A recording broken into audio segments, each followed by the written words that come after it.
So I don't think there's any problem with keeping the mics on while we have our meeting, but they did ask me to just make sure at the end of the meeting that you click it off so the light goes out. Okay, well, just push it to turn her off. Yeah, Okay, yeah. if your green light's on, you're on.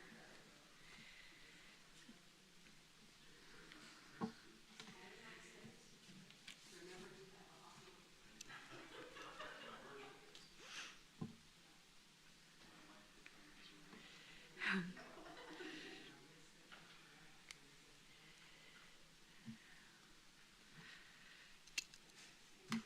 mic. I'm fogging up. I'm trying not to. And,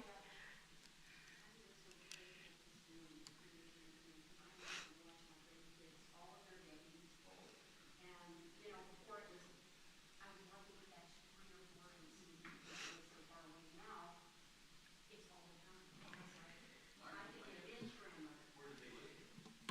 Just about half an hour north of Queens. Is there anybody who doesn't have a paper copy of the preservation master plan? Does anybody want another copy? Okay. I have a few extras.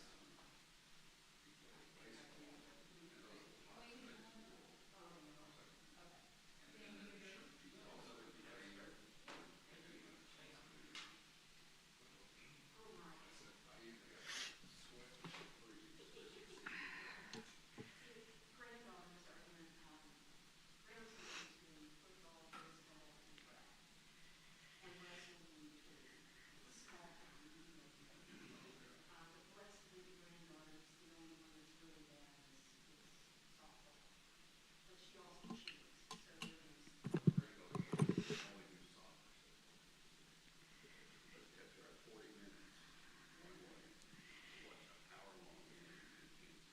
It is 6 o'clock.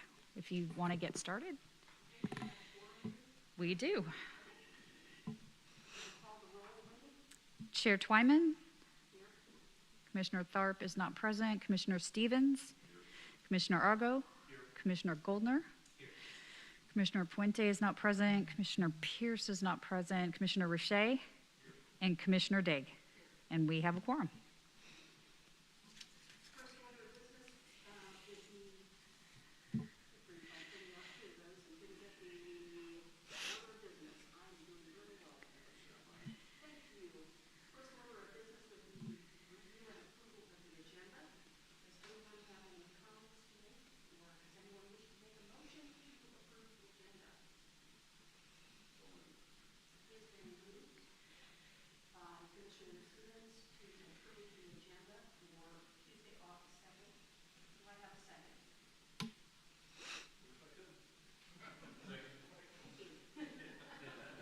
Good job, good job.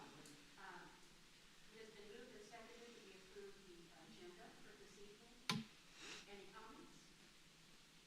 Seeing none, all those in favor, please say aye. Aye. Any opposed? It's been moved. The agenda has been approved. First, we'll take a look at the minutes for May 3rd, 2022. Does anyone have any comments or additions to make to the minutes?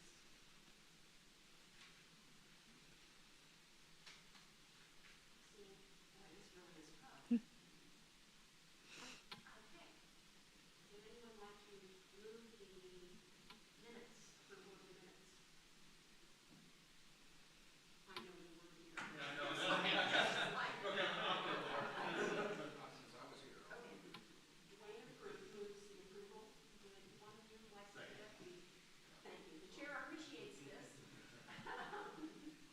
All those in favor of approval of the minutes for May 3rd, 2022, please say aye. Aye. Any opposed? Seeing none, they have been approved. We now come to election of officers. I think I need to turn it over to you, Dawn, maybe? Or can I? That's fine. It's Election of officers. Is there any, the chair will now entertain nominations for chairman of the meeting. technically no. I'd like to move Dwayne, if someone would like to move Dwayne.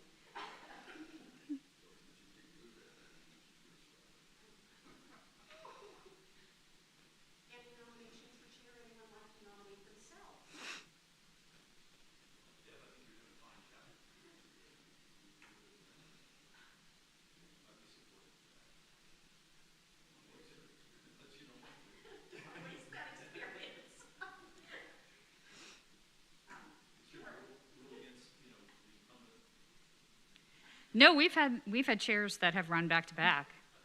Mm-hmm. We just need someone else to make the motion. It is, she has been moved. Um, Is there a second? Is there a second? Okay. Second, okay. Any other comments? Any other nominees? Been moved and seconded, and all those in favor say aye. Okay. Okay, now I need some people to just accept. Okay, nominations are now open for the vice chairman of the committee. Would anyone like to nominate themselves or nominate someone else? I'm going to start asking. I can't remember who the current vice is. I think it's Me until it's Commissioner Puente currently. And he just said he could not make the meeting and he did not want anyone to volunteer him for anything. Which seems like he is asking for someone to volunteer him for that, so.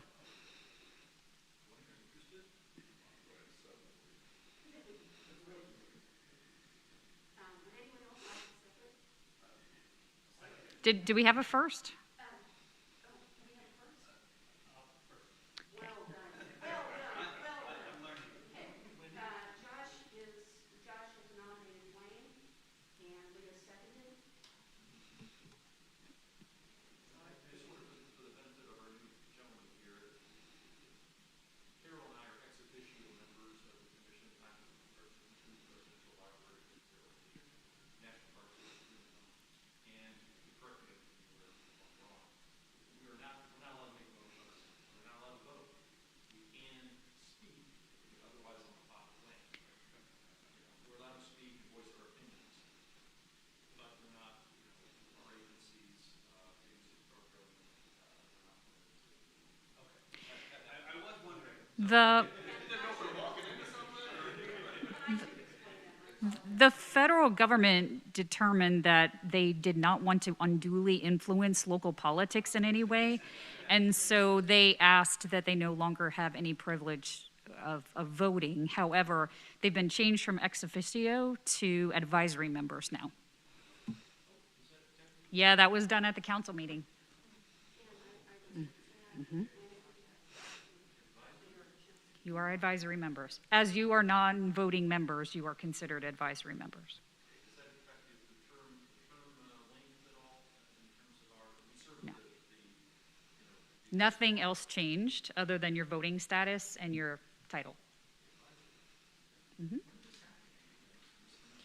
It's when it, several months ago, came before the commission as a recommendation to the city council in order to make sure that the ordinance was in line with the federal guidelines.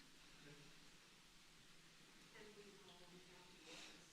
It was so wonderful, they treated so much, and it seemed fair to us, so, it was one of those things. But anyway, it passed down, and I just voted against it. Okay, next up, We just need a vote on the vice chair. We didn't have a vote. okay, thanks. And Whitney's here to keep me on track. All those in favor of Commissioner Stevens as vice chairman, please say aye. All those opposed? Okay. Okay, you're it, Dwayne. Okay, nominations are now open for secretary of the commission, and I will tell you, Wendy takes exquisite notes, so don't be afraid to volunteer for this one. She's got your back. Okay? Anyone who would like to nominate themselves or someone else for secretary? It's kind of secretary in name only. I don't know why we had a secretary set up as part of this organization when staff has always taken notes and done the meeting minutes, but we still have a secretary.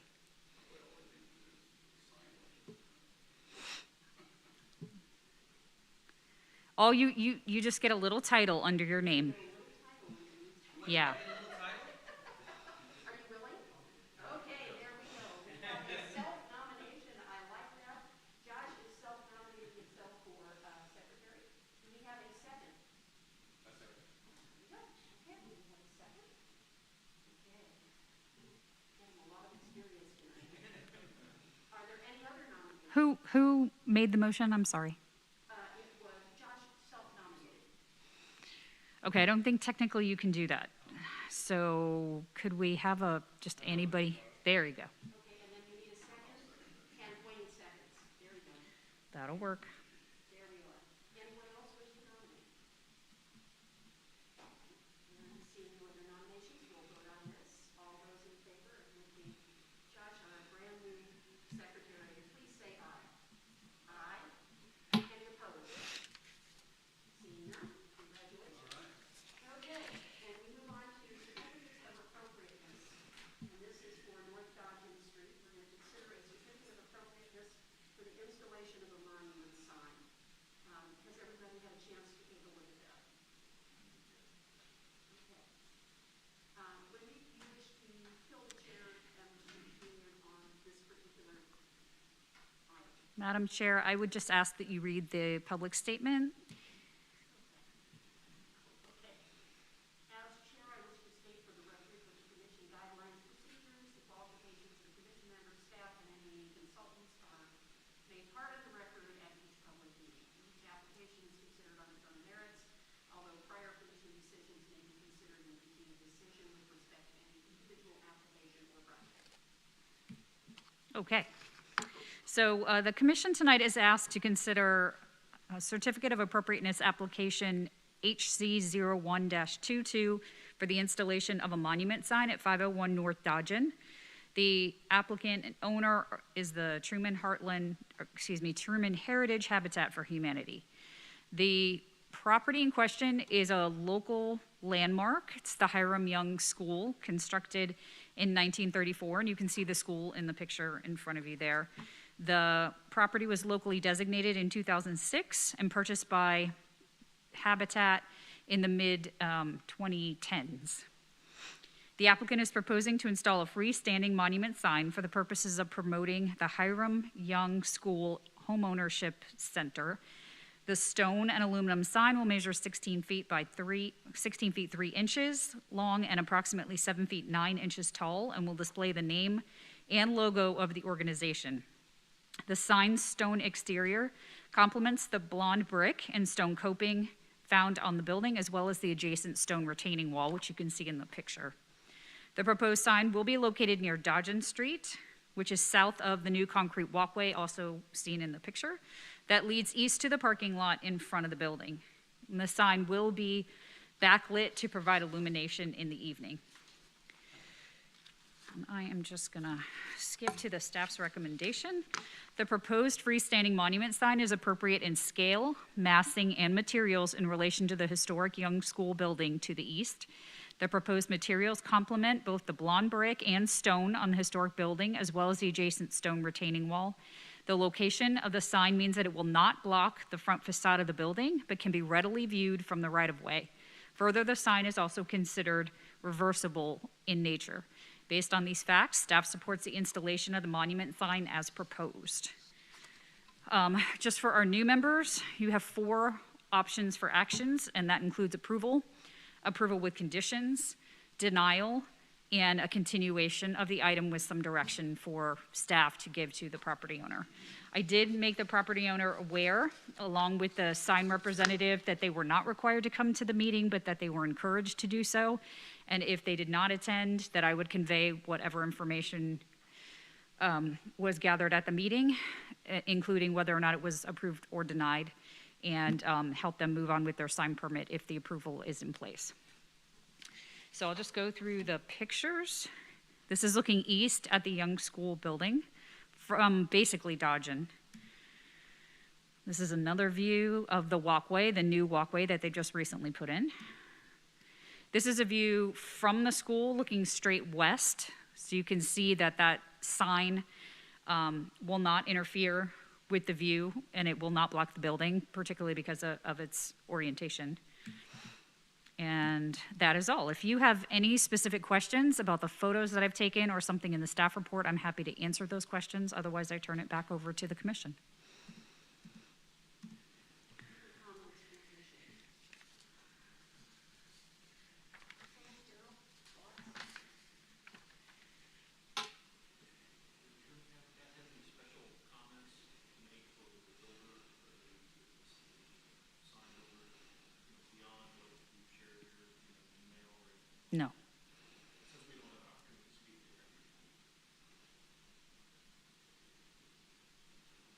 They're very enthusiastic about the sign, and they're very anxious to get it installed, but they didn't ask me to convey any additional information other than what was in the application. I know this is my first meeting and everything, and I appreciate the emails that I received from you, by the way, getting everything moved forward and whatnot. My only question would be is, what was their reasoning? They just wanted to have their building recognized, or there wasn't any, Previous owner. okay, It is, it's one of the few buildings that recognizes our African-American history in the City of Independence. We don't have any other local designated landmarks. We had a church when I first started, and that church unfortunately collapsed. And so we now recognize the site, but otherwise we don't have a lot of African-American history recognized. And so this was a huge step forward in recognizing that, particularly in this neighborhood. It was done by the Lions Club, who were the previous owners. And, Habitat has been supportive of that. They're not looking to remove the designation. They want to recognize the history, to also build a relationship with the community there. And so they've just been really good about both communicating their needs to the city, as well as just trying to work within the parameters of the historic designation. Thank you very much, Cheryl, for that. And before you all, was it last year that we made the change and allowed them to add on, changing the use of the building so that they could do an educational facility? Was that last year or was that this year? Yeah, the zoning is the only thing that changed, and it was just to make the zoning the same as the adjacent building that they also own, which is that 505 North Dodgen, more where the restore and their storage is. But that didn't really dictate the use. It just allowed us to have a conforming use on both properties because it's the same owner. They just have gone out of their way to try to honor their heritage as well as their location. And the sign looks lovely. I mean, certainly the stonework is very much in keeping with the building. And my understanding is they were able to get that donated. I do not know any of the details with it. Yeah, which is, so. They've done a good assignment there. However, one room specifically with the school's history and remake the plan. If you haven't been in there, the old house is really good. I know what it is. It's not a trip. It's really not. They plan to have activity, MU extension in there, to sign up for cooking lessons, gardening. They brought in a master plumber and you could go in and sit down with a master plumber and get kind of a little attitude. And it's quite cool. Quite cool. Any other comments, questions, or conditions? Do you have a picture of what's in the packet of the sign itself? Do you have a? I don't have it in the PowerPoint, no. I remember looking at it there.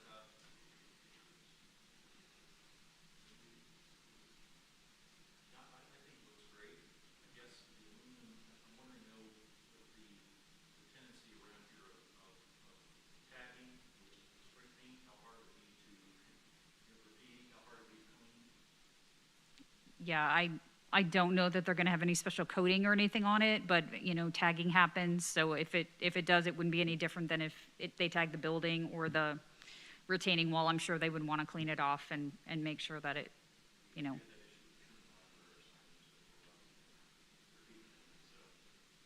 think it looks great. The only other question I have is procedural. I'm wondering why this came to the Heritage Commission though. It's not part of the Ironwood School itself, Ironwood Middle School itself. It's not a, I don't see how it impacts the physical location. I mean, I'm just curious why it was.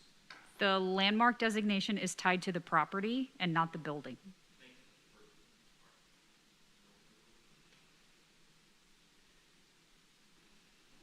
Any other comments, questions? Chair would entertain a motion at this time. We can take a look at your packet from Wendy. Undoubtedly, Wendy has given us some samples.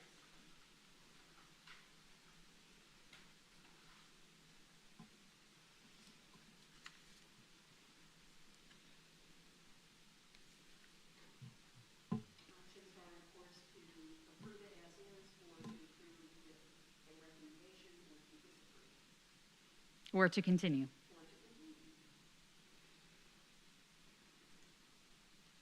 I move that we approve as is. It has been moved that we approve the request from Habitat for Humanity as is, with the approvals of the certificate of appropriateness for the installation of a monument sign at 501 North Dodge. Is there a second? It has been seconded. All those in favor say aye. Aye. All those opposed? Seeing no opposed, it has been moved and seconded and approved that we recommend the certificate of appropriateness for installation of a monument sign at 501 North Dodge Street. And he'll have that for you in the very shortly. Will do. Typically, Just a question, looking on the Google Street View, is that old sign, the blue kind of base, is that staying? the restore sign, as far as I know, unless zoning dictates otherwise.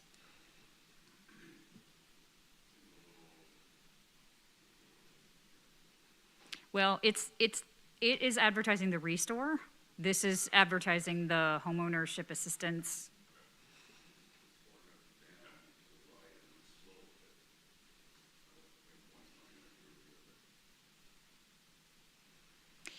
Typically, we would have you read the public comment, but since there's no members of the public present, then it's unnecessary.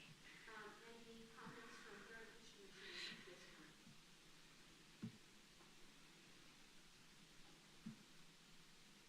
Seeing none. Scott? Do you wish to comment, Lindy?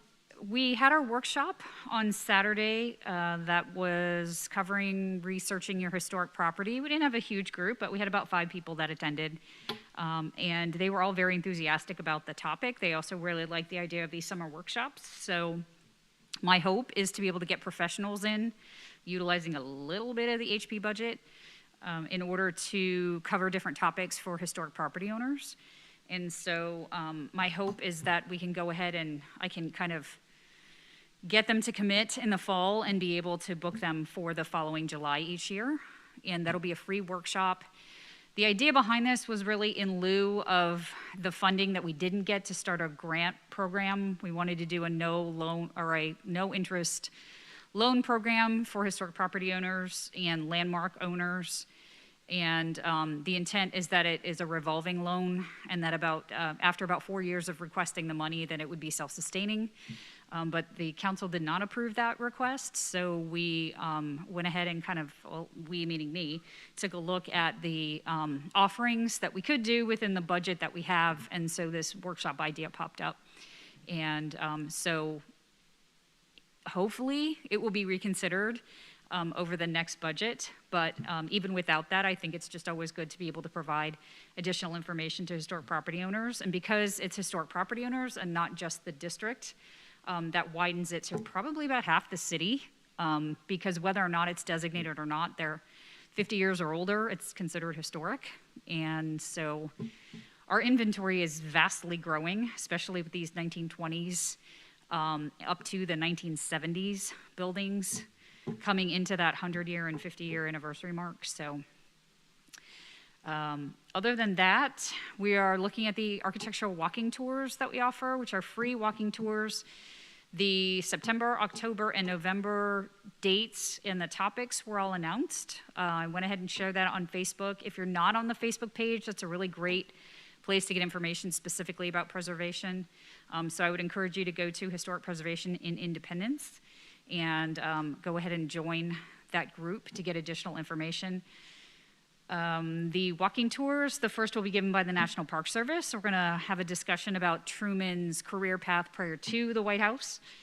The second and third will be by Mike Calvert, and we're going to talk about the historic gunfight on the square in October.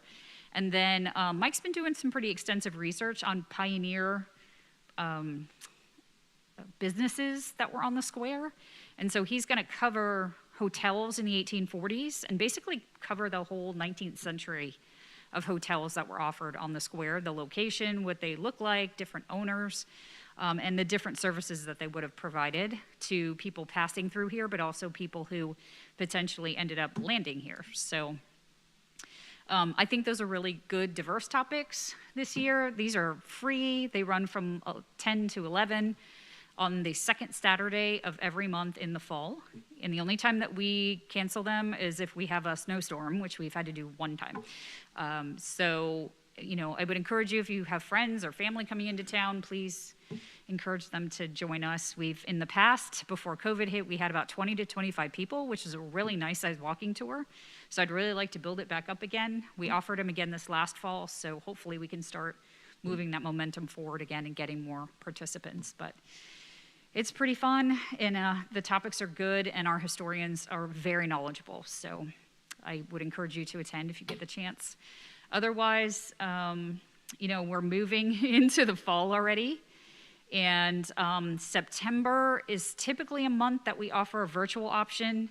There's a problem with the holidays typically in both July and September. Because they're on Mondays, City Council gets bumped to Tuesday, which bumps us out of council chambers, which moves us to Thursdays. Because the only other way to have the meeting would be potentially to go out to the utility center on 23rd Street. We have opted for a virtual option for those two meetings. I don't have any COAs coming. No one's talked to me about any COAs. So I anticipate probably canceling the September meeting unless you have a topic that you want to discuss. And then we would just meet in person again in October. But I will know more by the middle of the month if any COA requests come in, and that we would have to take that for consideration in September.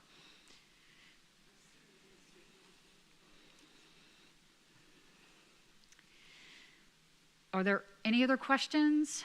Anything based on what I mentioned? I'd like to welcome our two new members. We've been sadly short members, and so we were extremely excited to get your appointments. And so we welcome you. Most of the time, our topics are going to be for designated properties. We do unfortunately see a lot of demolition requests because our ordinance dictates that any building that is slated for demolition automatically be routed to the Preservation Division. And then the Heritage Commission previously gave me direction about specific properties that they want to see. The rest of them I can expedite and move those permits on. So properties that are over 100 years old or older, properties that are eligible for the National Register are already on the National Register, properties that are in the local heritage district, properties that are landmarked, all come to the commission if they're slated for demo. Anything else gets approved administratively. So unfortunately, you will see some of those come through. You'll see these types of COAs that'll come through for designated properties. And then other times you are making recommendations to either the Planning Commission or the City Council. And that's the majority of what our discussions are, in addition to outreach and planning for Preservation Month. So get ready, because we'll start that all over again in February for May. Otherwise, I had a question about the property that you sent us that the city had to go in and demolish on Lexington. And like I thought that was on I couldn't find it. I mean, I was looking to try to determine where it was located when you sent that to us. And the one that burnt down this last week. they sent the address. I know.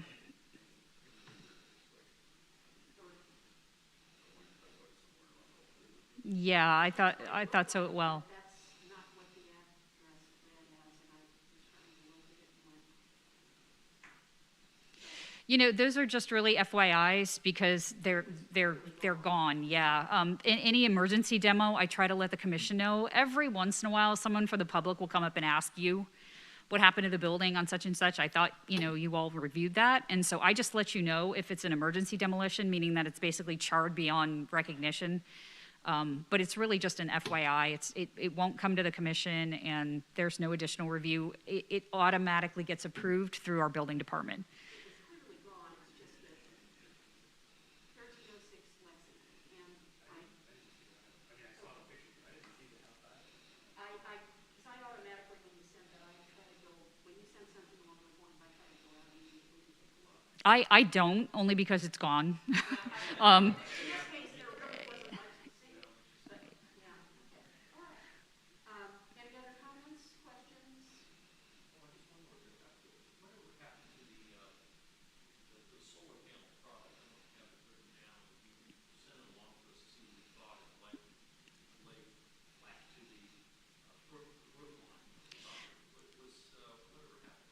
I was just sharing information. No, no, not at all. It's just that we have in the past been looking at solar panel installations in the historic district, and there's been a variety of opinions about whether or not full solar panels should be able to be seen by the right-of-way, whether or not it should be on an accessory structure, whether or not it should be on one elevation and not another. And so I just shared some of these newer solar panels that are integrated into the actual tiles to see if the commission, had any specific opinions about whether or not they thought that that was appropriate. And it has not come before the commission. No one in the community has proposed it. It was just an option that I saw in discussions with other communities who are looking at that, and so I just thought I would share that so that you have the same type of information that I have about the latest technology and what could potentially be coming down the road in an application. Tesla was one of the products that Wendy shared with us, the new Tesla roofs. There are a couple, there's a GAF one that is basically almost just a film that you apply across the top of the roof, and it can be applied on an existing construction. Tesla has ceased taking orders anywhere in the United States. Just an FYI. I think the bigger discussion is whether or not you would be in favor of the larger raised panels or whether you would prefer to see them integrated, and whether you feel like that change of material, of roof material, because the vast majority of the houses never had an asphalt shingle roof, so they've already been changed, and whether or not you would think that upgrading it to an individual solar tile would damage the integrity of that building further, or if you would prefer that over the large panels. And it hasn't come up yet, but I imagine down the road it will. And I intend to get a grant to redo our design guidelines, and that will be a big discussion about whether or not you encourage that or whether or not you're going to discourage it in the new design guidelines. Take a look at GAFs, just for those who didn't get that, but the GAF one is, it really is plastic, there's many elevation, there's none of that.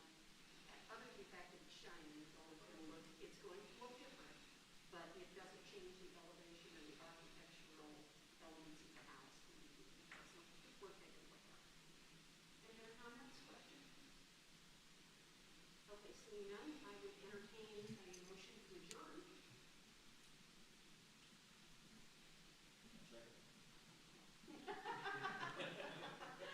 Who? You have a second if we've got a first.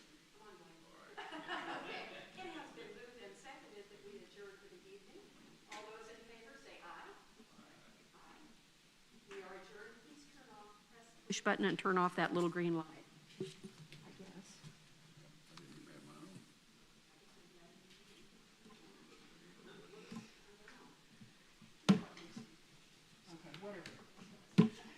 I did push it. I did push it too.